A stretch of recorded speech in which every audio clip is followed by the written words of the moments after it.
e nos peixes e nos anfíbios elas permanecem. A notocorda é um bastonete longitudinal flexível chamado de notocorda, que se forma no dorso dos embriões, nas costas, né? É feito de túrgidas e envolto por uma capa fibrosa. Geralmente dá origem à coluna vertebral, menos nos céfalos cordados, tunicados e agnatos, que a gente vai ver. Aqui a gente tem um esquema de todos esses animais, todos os grupos que a gente viu, desde os poríferos até os cordados. E nesse esquema a gente está falando sobre as características que eles vão adquirindo ao longo do processo, tá? O tubo nervoso dorsal, ele se diferencia em encéfalo e medula espinal, formando o sistema nervoso dos cordados. Também, né, dentro do encéfalo a gente tem cérebro e todos os outros aparatos do sistema nervoso, tá? Os cordados não vertebrados são esses aqui, ó, gente. Eles são animais, são chamados de tunicados, tá? Eles se reproduzem por brotamento assexuadamente. Assim, ó, é o corpinho deles, eles têm um sifão inalante por onde eles filtram a água e por aqui sai a água que eles filtraram. Tem aí coração, tem a túnica, que é essa parte de fora que protege o corpo deles, tá? Eles são os tunicados, que eu já falei pra vocês, e existem também os cefalocordados, representados por esse desenho aqui, que são os anfixiotos, tá? Eles têm essa divisão de mandíbula, todos esses aqui têm mandíbulas, menos os agnatos.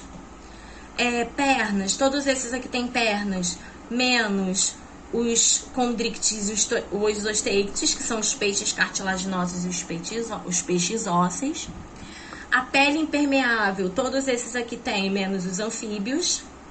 Homeotermia, que é a capacidade de regular a temperatura do corpo. Esses dois têm e os répteis não. E pelos e glândulas mamárias, só os mamíferos têm, as aves não, tá? Esses são os aspectos gerais da evolução dos vertebrados. E outras considerações evolutivas, as inovações dos cordados é que eles têm uma epiderme pluristratificada, ou seja, tem uma pele melhor protegida com várias camadas. Tem presença de crânio, seja de cartilagem ou de osso. E tem esqueleto interno, tá? A gente viu que alguns animais tinham esqueleto externo até agora. Os vertebrados, eles vão ter esqueletos internos. Aí, a gente vai ter esse primeiro animalzinho aqui, que é um agnato, tá? Ele é uma lampreia. Não sei se vocês já ouviram falar. A lampreia tem essa região assim na cabeça, tá? O peixe-bruxa também é um tipo de agnato. Ele tem um corpo cilíndrico, nadadeiras, brânquias não cobertas. Aqui as brânquias são abertas, por onde entra a água e sai. Na verdade, por onde sai, né? Entra pela boca. A notocorda permanece durante a vida toda, mesmo adulto. Eles não têm coluna vertebral, eles têm notocorda. Eles têm um crânio cartilaginoso, são dioicos e têm a fecundação interna. Esse tipo de animal, ele parasita outros peixes ou outros vertebrados, tá? Peixes ou outros vertebrados. Os peixes, eles podem ter o esqueleto cartilaginoso ou ósseo. Eles têm epiderme repleta de glândulas de mucosa para poder facilitar o deslocamento na água. E ainda possui as escamas para proteção, né? Tem um sistema digestório completo, com ânus e boca, tá? Alguns não têm ânus, tem coacla, que é a passagem por onde tem o sistema digestório, urinário e genital, tudo no mesmo local. Aqui a gente tem uma representação do intestino dos peixes, que tem essa mola que facilita a absorção dos nutrientes. Aqui a gente tem um exemplo de uma raia ou arraia, os dois nomes estão certos, tá? Tubarões. Esses peixes que são de cartilagem, eles são chamados de osteíctes. E os peixes que são ósseos, eles são chamados de condrictes, tá? E aí aqui a gente tem um peixe ósseo, que é um condricte, ok? Os peixes, eles têm um sistema cardiovascular fechado. eles possuem uma bexiga natatória, que é para facilitar na hora da natação. Essa bexiga natatória, ela fica nessa região. Quando eles precisam emergir, eles enchem a bexiga de ar e assim eles ficam menos densos, então eles sobem. Quando eles precisam afundar, eles soltam o ar da bexiga e aí eles conseguem afundar. Aqui, ó, o sistema cardiovascular do peixe. Cardiovascular do peixe, tá? Ele tem um coração simples, por onde o sangue passa, tá? Fazendo esse trajeto.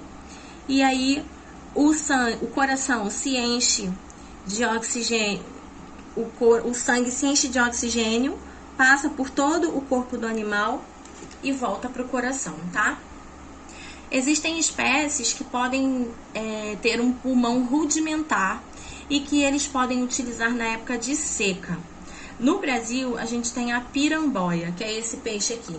Quando os rios secam, eles se enterram na areia e podem ficar ali por muito tempo sobrevivendo por respirar o oxigênio do ar, tá? E aí é comum em algumas regiões de seca as pessoas escavarem por algum motivo e encontrarem a piramboia lá escondida, esperando a água voltar para aquele rio para que ela possa sobreviver. A excreção dos peixes ocorre através dos néfrons. Os peixes que são osteíctes, eles liberam amônia e os condrictes, eles liberam ureia, tá? O sistema nervoso é tubular, dorsal e tem medula encéfalo. Os olhos não têm pálpebras, eles não podem fechar os olhos. E a linha lateral dos peixes funciona como um sensor, por isso eles conseguem se locomover todos juntos, os peixes que andam em cardume, né? Os músculos e esqueletos ósseos ou cartilaginosos é o que eles possuem. Eles são dioicos. Os condrictes têm fecundação interna e os osteíctes têm fecundação externa. Eles podem ser ovíparos, que são aqueles que desenvolvem os embriões nos ovos, fora do corpo, né? Coloca o ovinho e mete o pé. Eles podem ser ovovíparos, que é quando os ovos se desenvolvem dentro do corpo da mãe, mas não tem acesso a nenhuma substância do corpo, tá? Já nasce o filhotinho, mas o ovo estava dentro do corpo da mãe.